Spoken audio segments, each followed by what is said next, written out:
In a previous episode, we covered all things deadlift, everything you could ever want to know about pulling off the ground. That's right, So case closed. Case closed. So the barbell is as close to the earth as possible in the deadlift. Now we're going to get the barbell as far away from the earth as possible for the overhead lifts. So we're going to dive into the press.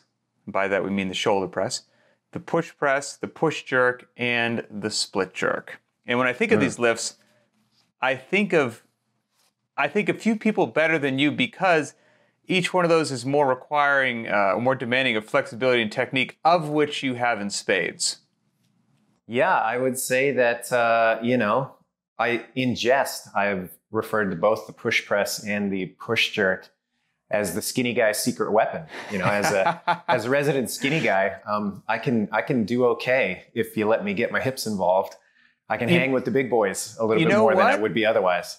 You know, it just popped into my head, not to already derail the podcast, but that just launched into my head. Isn't there a really old workout video that you did on .com with Freddie Camacho that involved a heavy overhead jerk and maybe a burpee or something else? But looking at the workout, the barbell loading overhead was rugged, especially for the year that got programmed. Yeah. And if you're looking at, like, Freddie was a monster at shoulder press, more so than you, that the uninitiated may think that he had the advantage, but that wasn't how it played out. So that just popped into my head. Give us, if you remember that workout. I remember it vividly. Give us a walk down memory lane. What was the workout and how did it play out? Well, this is probably 2008, I would guess. And I believe the workout was called Freddie's Revenge because we had done a workout previously that he got a little bit spanked in. And I can't remember how to double. This one was programmed maybe to cater to his strengths. Yeah. That was the thinking initially, was that, he would be able to bury us on the lifting. And I remember it was me, it was Jason Khalipa, Freddie. I think Pat Barber might have been there too. Okay. And I don't remember if Jolie Gentry worked out with us or not. She may have. I tend to think that she was involved because I'm trying to remember the video. I can't remember. But at any rate, the way it played out was... What was the workout? It was shoulder to overhead and burpees. I think it was just those two movements and like 5 to 7 rounds. And I don't remember the rep scheme. It might have been 10 and 10, something like that. I think it was 185 pounds on the barbell. Definitely 185 pounds.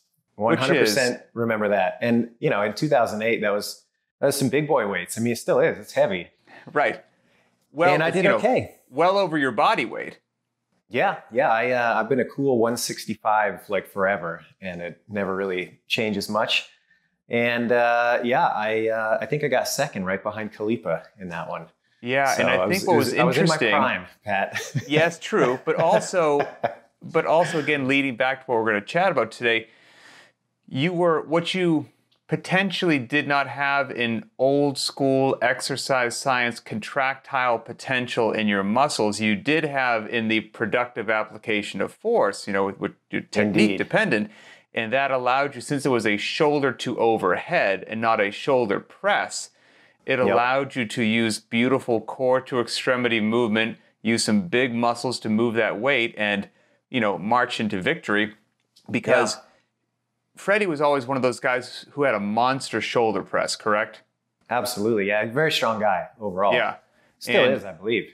For sure. And there's quite a difference between the strict shoulder press to now we're going to get more musculature involved. There's sequencing that's taking place, the push press or the push jerk. And so, so for anyone who's likes their CrossFit history or whatnot, maybe go onto the good old YouTubes or whatnot or Google and type in CrossFit Freddie's Revenge or whatnot, and that would be a wonderful trip down memory lane. Yeah, it was a good time. I remember that one. It was fun. You probably had a few less tattoos. Yes, this is very true. I did. Okay, all right. A few more muscles. We're back on track now. We're back on track. The overhead lifts. So let's start with just what is the most simple lift, the press. But just because it's simple doesn't mean it's lacking any sort of tremendous value or utility. So what are some key aspects of the shoulder press that you would like to communicate to coaches, trainers, or garage just garage athletes? Well, number one, I think before we start on specific techniques, I think it's important to note that the starting position, the ending position is going to be identical for almost every one of these variations. And so there's utility just in that, the flexibility that it takes to get into a good rack position, the flexibility that it takes to get into a nice, stacked, efficient overhead position. Mm-hmm.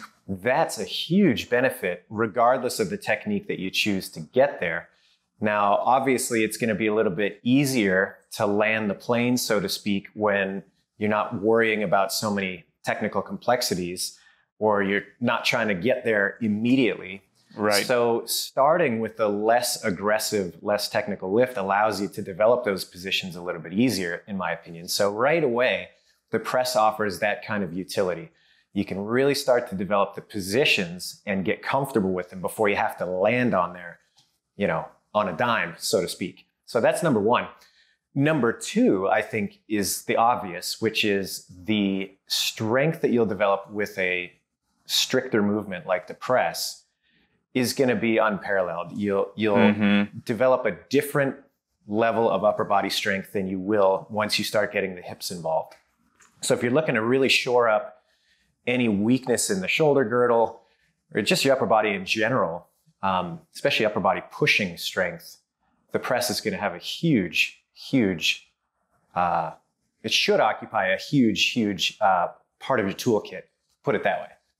But not one of those flashy lifts. It's so No. easy. I don't want to get on my soapbox, but I think shoulder press is one of those things that most people could use more shoulder press in their life because it's Totally. so foundational and such a building block, but it doesn't have the Instagram flash, but it's fantastic. And I liken it in my head to the same reason that I would encourage an athlete to develop strict pull-ups before they start adding velocity to a movement and doing kipping pull-ups or whatnot. Before you try to start adding a lot of velocity to getting something overhead, let's develop a good, static, strong base from which we can then add some velocity. Yeah, and I'll give you a quote. This is from Jim Schmitz, who still is an Olympic weightlifting coach in South San Francisco. He coached the men's national team decades and decades ago. He's part of the rich history of Olympic lifting in the United States. And I had the good fortune to train with Jim a little while when I was getting into lifting. And he always used to end not always, but a lot of the times his programs would end with a couple of almost bodybuilding style sets of overhead press. And, we'd ask him about it, be like, this doesn't really seem like an Olympic lifting finisher. And he'd push up his glasses and he'd say, well, you start doing shoulder press and you'll get delts on a pencil. Sure. And right. I thought, yeah, it's as good a reason as any. You start to develop that strength to recover from a position that might not be optimal. So. And I also am a big fan of the shoulder press if we want to talk for a second about just general workouts, scaling, things of that nature. People who maybe have an aversion to being inverted, they want to kick upside down, get into a handstand, not ready for a handstand push-up yet. Shoulder press all day long, at 50, 60% if you're 1 rep max, something like that. If you're doing a JT, a Nate, the shoulder press is not going to treat you poorly. Barbell, dumbbells, I don't even care. Just do some darn shoulder press.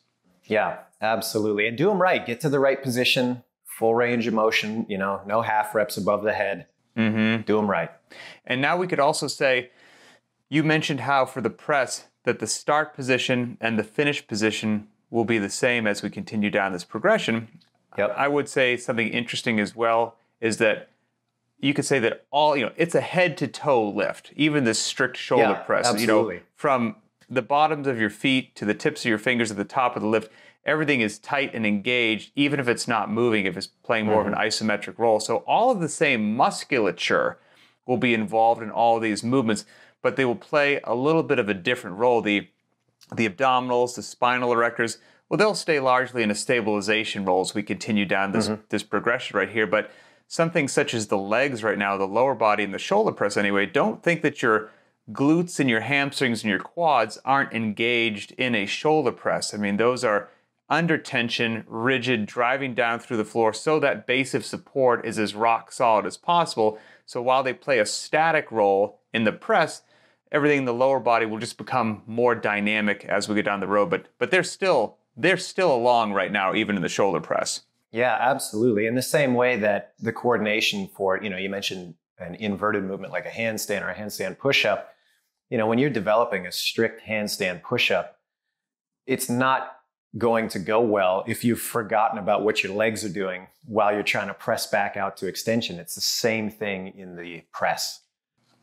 And what I like as we start to go from press to push press now, we start to go down the progression. We've just been singing the praises of the shoulder press, so I don't want to make these other ones sound cooler and fancier and better, and like I'm closer friends with them. They're all related, but what's great is as we start to go now into the press, the push press, the push jerk, and we add a bit of velocity and a bit of complexity, now you're getting some potentially, I don't want to say added benefit because that implies the benefit isn't there in the shoulder press, but when we start to talk about athleticism and out in the sports field where explosive hip opening is critical and explosiveness and power and speed, well, we're just starting to get more and more and more into that territory as we go down this progression. So since there's some very exciting stuff, not only for the recreational gym goer, the garage enthusiast, but also the athlete as well,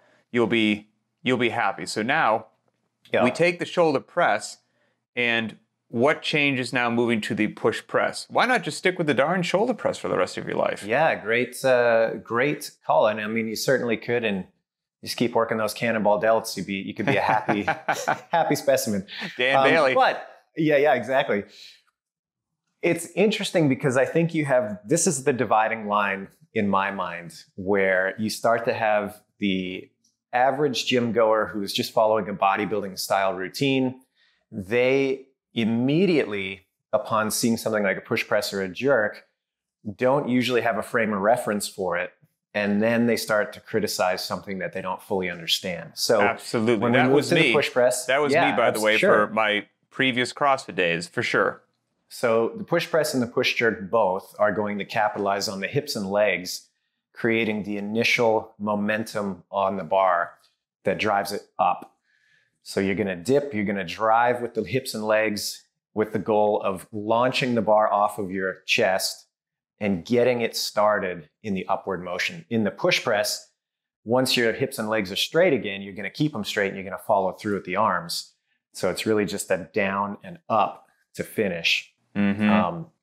So what you allow yourself to do is share the load, not just with the muscles of the upper body, which are always going to be comparatively weak when you're looking at the body as a whole. So now we've got the lower body contributing. We can lift much heavier weights. We can do a lot more reps with the same weights that we had during something like the shoulder press. So the overall effect on the system as a whole can become much, much greater. So that the sense of overload, the total experience that the body has to go through can now be radically different with something like push press. And we get into something, now we're starting to use the lower body in a dynamic instead of a static manner. And I like that for several reasons. I mentioned a second ago, the just athletic pursuits in general, explosive hip opening, dynamic. But now we're getting into that core to extremity movement pattern, which an oversimplification of that would be, we want you to in general use bigger muscles before you use smaller muscles. So the muscles of your midline, your glutes, and your hamstrings are far larger than your shoulders. We would like you to recruit those, then pass it off to the shoulders. And that's, in general, that core to extremity movement pattern, relating it back to sports, is the wonderful and beautiful and effective way that you see people run, jump, throw, punch. It's largely done core to extremity. So to be able to train in the gym in a way that's going to have some immediate translation to what you do out in the field of sport is fantastic. And I also like when we start to have a bit of velocity with the push press, because in my mind, we're now blurring the line of strength and conditioning. Whereas from a shoulder press, you could say it's purely strength. I don't get a lot of my metabolic conditioning happening with just a 7 sets of one shoulder press. But now, I can put a movement like a push press into a multi-round mixed modality workout and demand and improve in my athlete not only their pressing ability and their strength, because that's certainly required in the push press, but there's a hit that occurs with the lungs that doesn't take place largely with the shoulder press. So we start to get into, as far as I'm concerned, some kind of unique and very exciting areas that when I was brand new to CrossFit, didn't understand, didn't appreciate, and didn't realize, quite frankly, how impactful they were. Yeah, and you know what's really interesting about the push press too, on just kind of a very, very base level, is how intuitive it is. And I mean, you see it as kind of the de facto movement whenever somebody hits a point of failure with a standing overhead press. The first thing they're going to do is try to, quote, cheat the movement a little bit with some drive of the hips and the legs. But in a lot of people's mind, as soon as you identify that as a valid technique separate from the press and actually work to refine it, now suddenly you're cheating. It's like no, they're actually two different things with two different end states. Yep. So, yeah. And that's one of those things too, where somebody had never heard of the push press and you tricked them and you had them do shoulder press to failure, and then you pulled out a briefcase with said $1 million and said, if you get that barbell overhead one more time, this is yours. Yeah. They would suddenly learn the push press. It would just it would there would be, like you said, a dip drive. You know, let's regress for 1 second, because there's a question I want to ask about the push press, but I didn't ask it about the shoulder press. Okay. So for the shoulder press, you've done a tremendous amount of coaching, seen Lord only knows how many people in person, shoulder pressing. What would you say is a common fault for the shoulder press? Can't keep it on the shelves, one of your best sellers, that somebody teaching themselves this movement or wants to analyze themselves should be on the lookout for. Yeah, I think the top two, in my opinion, I mean, there's probably, hard to pick one. The top two that I'm going to land on, it's not to say that they're the only things that'll pop up, but number one is just a misunderstanding of the overhead position. I think in the beginning, that's really hard for beginners to consistently get to the right spot with the bar stacked over the body correctly. So that's number one. And then the way the bar gets there, I think, is probably number two. Most people in the beginning, they're not going to be comfortable keeping the bar as close to the face as it is required to be for an effective press. They're going to intuitively push away from the face a little bit. The angle is going to be off, and then it's going to feel even harder than it needs to. You don't want to do that, because it's already a hard enough movement. Don't make it harder than it has to be. Right. Oh, for sure. You mentioned in that statement right there, potentially a lack of understanding of what a proper overhead position is. And you said stacked, but maybe somebody can't quite picture what that means. When you say a proper overhead position, since this applies to all the lifts, it's a good thing to know. How would you articulate what a proper overhead position is? Yeah, you've got the bar or whatever it is that you're lifting over the head. And if you were looking at somebody from the profile view or the side, you'd see that the object is right over top of their wrist, which is over top of their elbow. Their arms are locked out. The elbows directly over the scaps.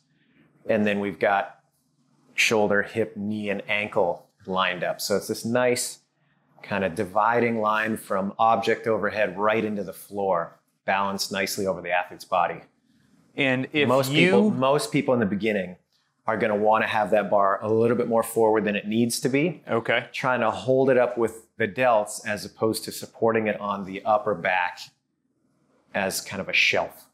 And if you had that position that you just described, you're sideways to the athlete, you're looking at them from profile, they have the barbell locked out overhead. And if I was the one with the barbell overhead, what you would notice immediately is a massive C shape in my spine, because it's also going to be really obvious that position is going to be very demanding for somebody that doesn't have adequate flexibility to keep their body posturally how it should be and has to compensate in some other areas. So it's a good opportunity to learn about yourself or to learn about your athletes, and you might identify a point of restriction they have that you weren't aware until all of a sudden you're like, well, that overhead position doesn't quite look like how it should. What do we have going on there? Wow, your lats are just astonishingly tight. So go ahead and check that out. So now, push press, same question. Top 1 or 2 faults that you see on a regular basis. Everything's going to kind of carry over. So if you have a poor position in the press, it's not going to magically fix itself when you get to something more dynamic and more aggressive. We'll assume that the same faults carry over on all lifts. Yes, always should. I think the big one is having to do with the dip.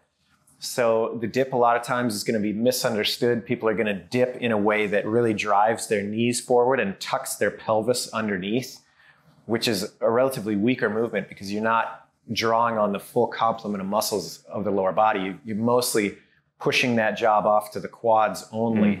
And yeah, we definitely want the quads to be driving the weight up, but we also want the glutes and hamstrings to contribute to that. Everything should be working. And that's only possible if we've got a nice little bend in the hip. So we don't want to shoot the hips back so the torso pitches forward. That's going to create its own set of problems. You want to dip nice and upright. But if you're shooting the hips forward or you're shooting the hips back too excessively, you're going to run into problems. So really finding that perfect dip is probably the number one most difficult thing to developing a really good push press. And that shooting of the hips forward, if you're a fan of the CrossFit Journal or whatnot, you'll often hear it referred to as a muted hip. Yeah. Yeah, or the pelvis chasing the leg, for example. So yes, for sure. And to extend on that idea, the idea there is that the hip's power and ability to contribute to the lift is muted or dampened. And that's why it's referred to as that. So now we've taken the shoulder press, start position, same, midline stabilization, critical the whole time, line of action, the finish position. For the push press, we added some velocity to it. We had this nice, beautiful, vertical dip drive. We started to get more load overhead once, or the same load overhead for more repetitions. All great things. And now, as if it couldn't get any better, it does. There's going to be something that allows us to get even more loading overhead, or do more repetitions with the same amount of weight, but it will come at a price of being more demanding from a technique and a complexity standpoint and sequencing. You know, we've got to do a bit of learning here. So now we enter the realm of the push jerk. What is in store for the athlete? Well, we're going to take that same idea of using the legs and the hips to generate the initial momentum going up.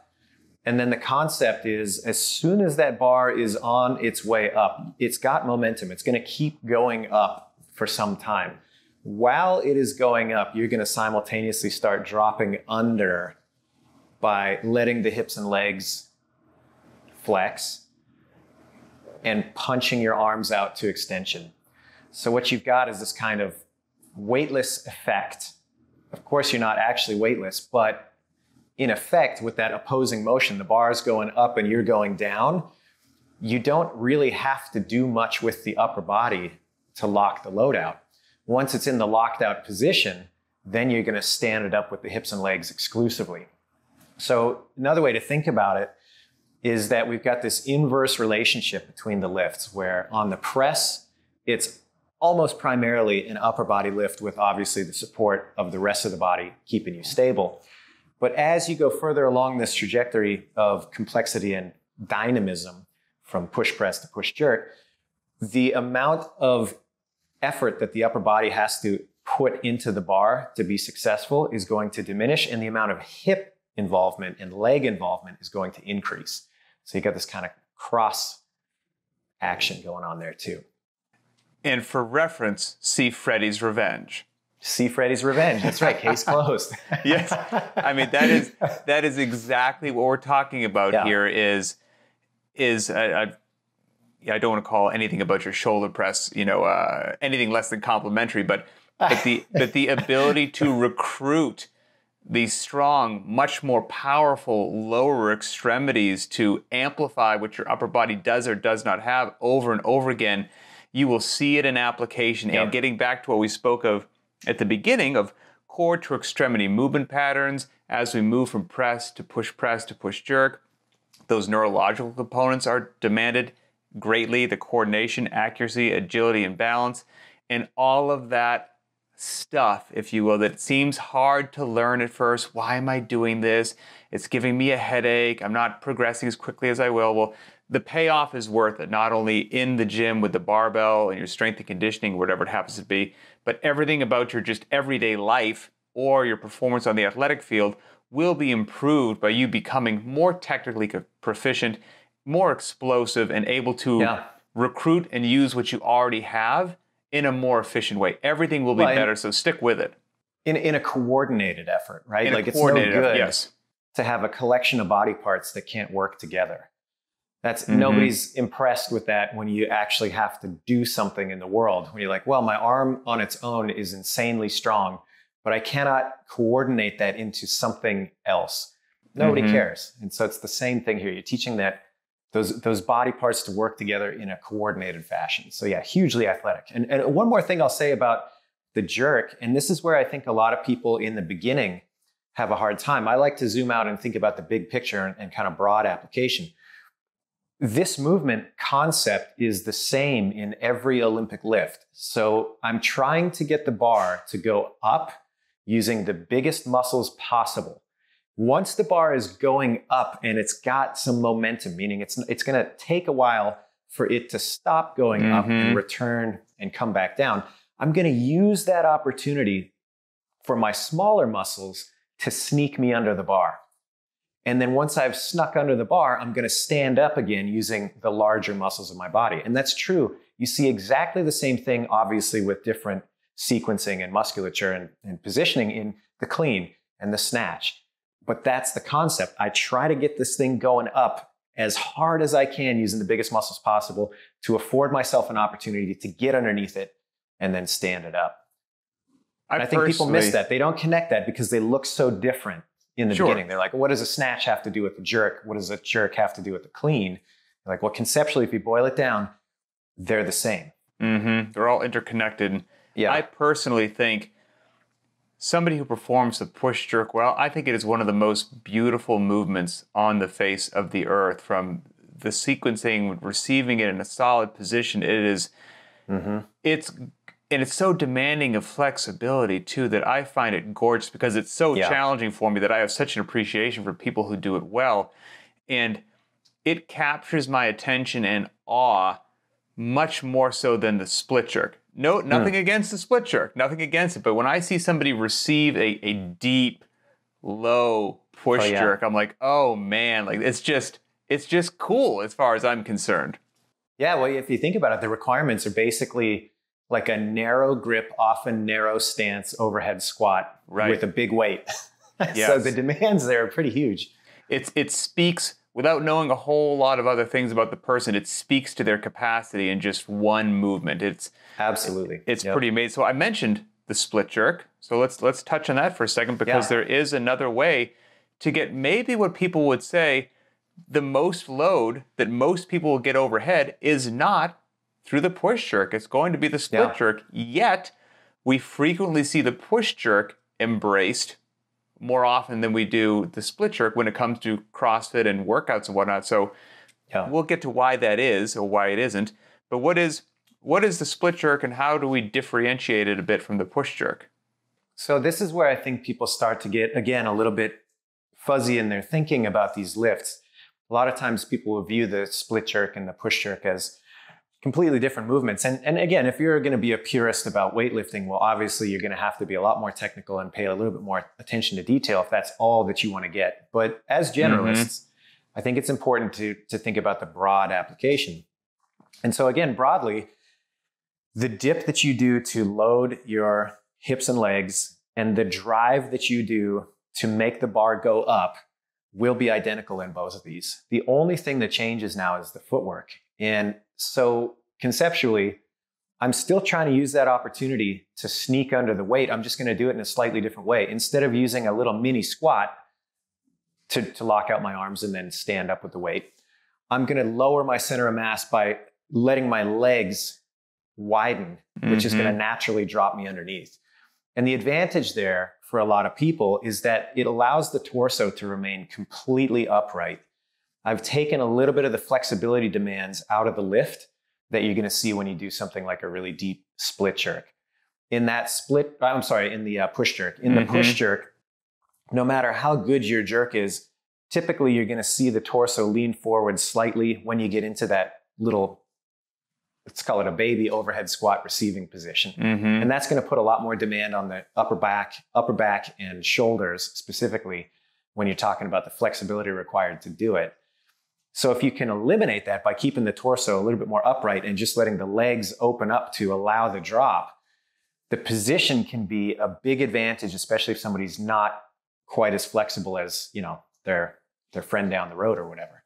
So that's the major advantage. And I'll say that there's a lot of debate about what the more stable position is when you get into the upper echelons of weightlifting. I mean, you can see some championship lifts using either technique. And so at that level, it becomes a little bit more of a question of what does the lifter prefer and what does their body type favor more than one absolute, you know, best path to most weight.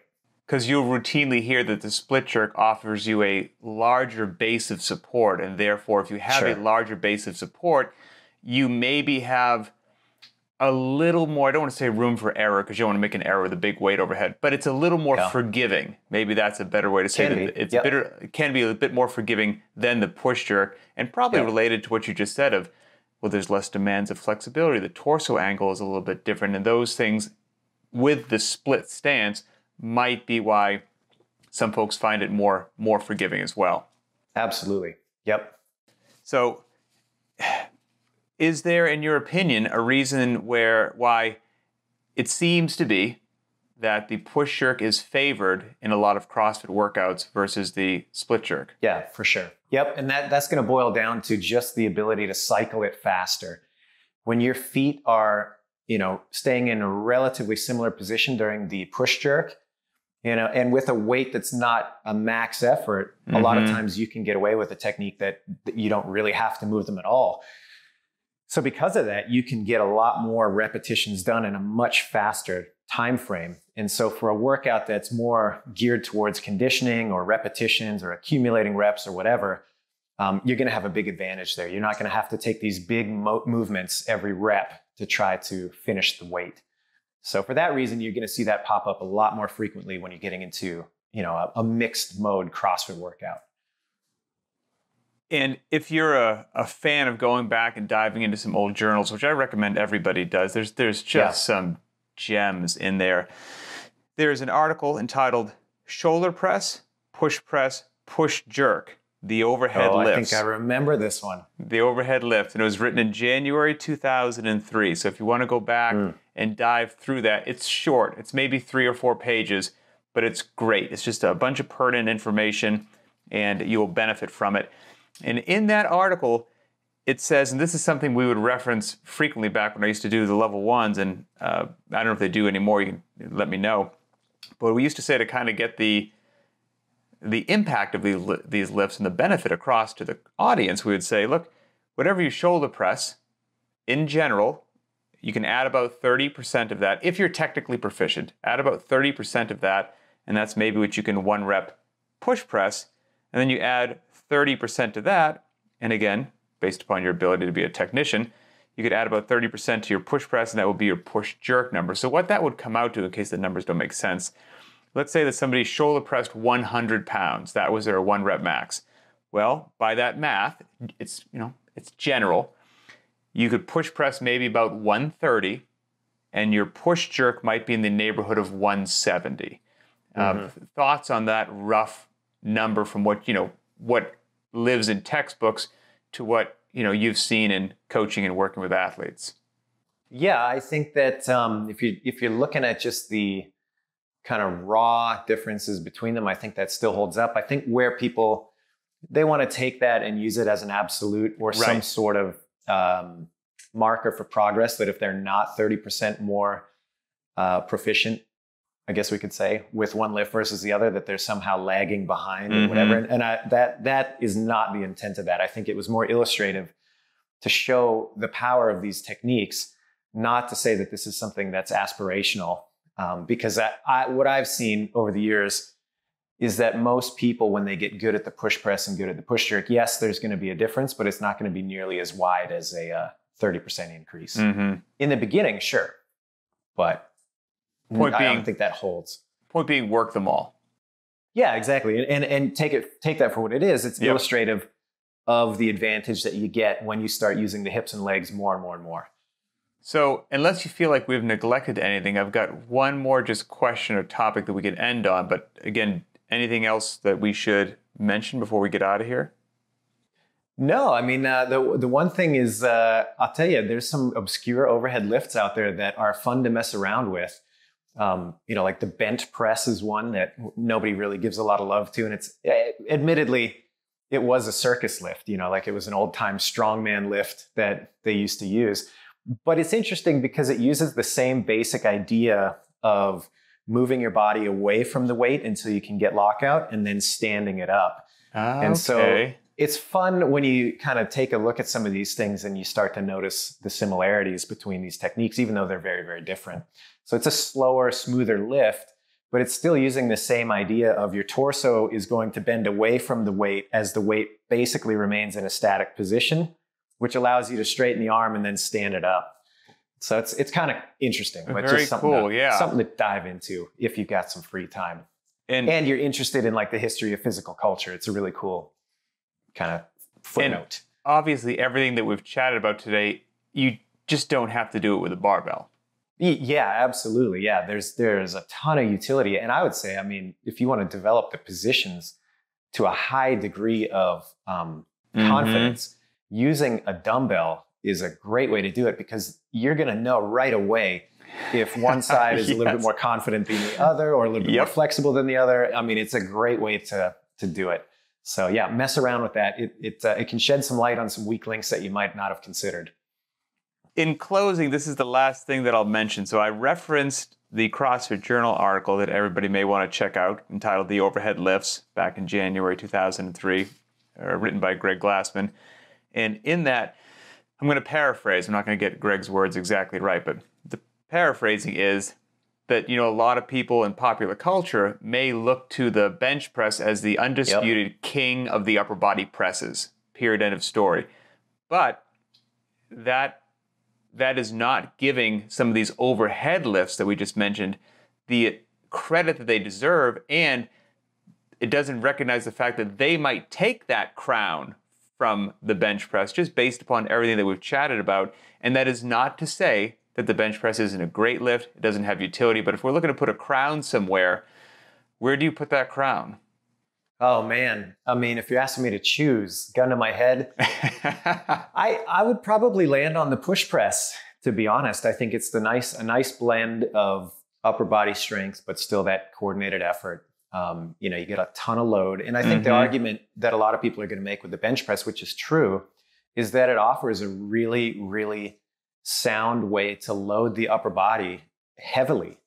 You're always going to be able to bench more than you're going to press just due to the physics behind the lift. You get a much greater advantage. There's much more muscle mass that can act on the bar in that plane of motion.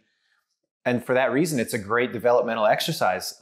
But what it does gain in sheer loading potential, it's going to lose as far as coordination and positional awareness and flexibility of the shoulder girdle and complete development of the upper body musculature. When you get to that truly sound overhead position, you're building a lot of really, really great protective strength in the shoulder girdle, up into the upper back. And that's a really beneficial thing that's missing from something like a bench press. So not to say it's not a great lift. You can load yourself up. You can get really, really strong.